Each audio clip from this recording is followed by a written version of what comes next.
Assalamualaikum warahmatullahi wabarakatuh.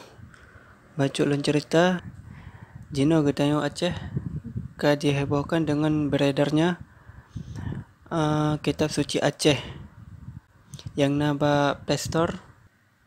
Jika kita cari kitab suci Aceh,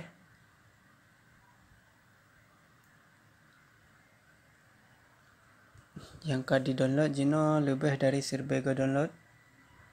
Dalam kitab suci Acehnya diceritakan ataupun dibahas tentang kitab Injil ataupun kitab Taurat dalam bahasa Gedanyo, yaitu bahasa Aceh.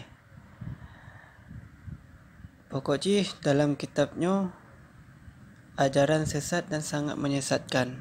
Mereka Gedanyo Bansigum bangsa Aceh terlaporkan bak pihak Play Store supaya kitab suci Aceh yang dipegat oleh pihak yang hana bertanggungjawab agar direport ataupun agar dihapus oleh pihak Play Store. Kiban cara report?